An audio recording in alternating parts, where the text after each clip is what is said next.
You also have a new show coming out on Nicktoons, don't you? I do! How'd you know? You've done your due diligence, Colin, haven't you? You've grown this year. All right, I actually just got a couple little posty-cardy things. Here's one for you.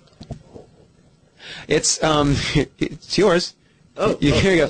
It's called Kappa Mikey, and here's one for your cameraman.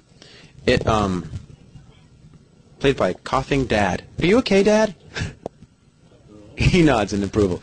All right, so it's called Kappa Mikey. It's about the most successful anime ever in Japan, but as the ratings are starting to tank, they figure out they have to inject something new to revive it. So they end up having a scratch and win. Well, there's a whole like card joke, because like Yu-Gi-Oh! And all these games with the cards. So they have a card competition, like a scratch and win, and this American guy wins it. So this American becomes the lead of the biggest anime ever, and as soon as he flies to Japan, he's the biggest star there ever was.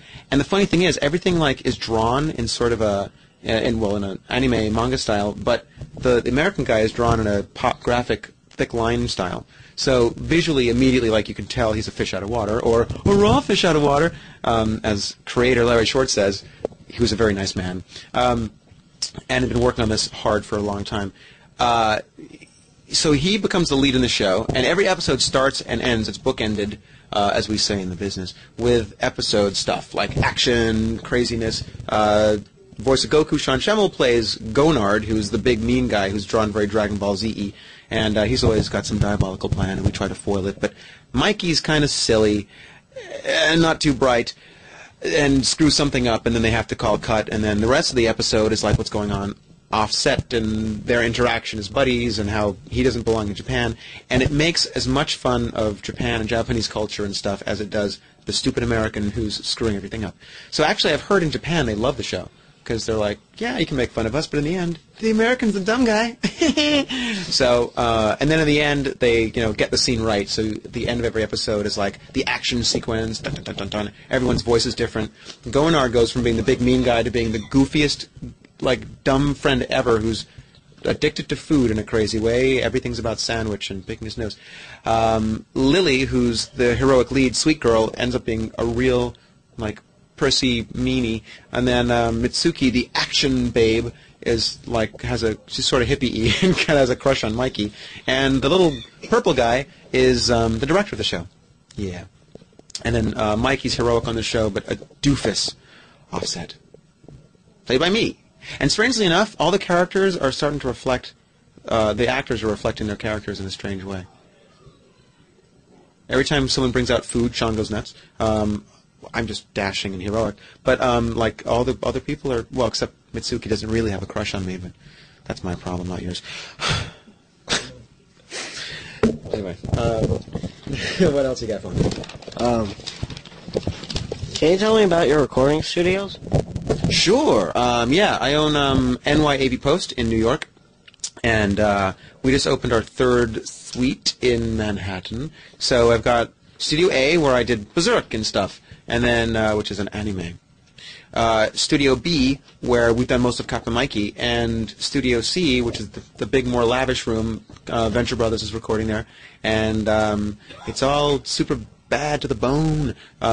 Pro Tools HD, Genelec monitors, custom fabric walls. It's a palace. It's a place of wonder and magic. And excitingly for me, I just opened a room in California. So now I have a studio on both coasts, because as far as I'm concerned, when your business is recording voices, the more voices you have, the better. And, so now I have the New York talent pool, which I think is aces, and then all the guys in L.A. who are wonderful, experienced, professional, cream of the crop. So I was able to do a show recently for Tezuka Production. They're like the Disney of Japan. They invented anime and manga. Astro Boy is theirs. And I just did a new series for them, Phoenix, Hinotori. And I was able to record it in both coasts because the cast is enormous, so I got all the best people in New York, all the best people in L.A., and it's great. So that's what's going on with my studio. Thanks for asking. No problem. You voiced some Ninja Turtle toys, but I've heard that you're doing the voice of another classic anime character for a new toy line.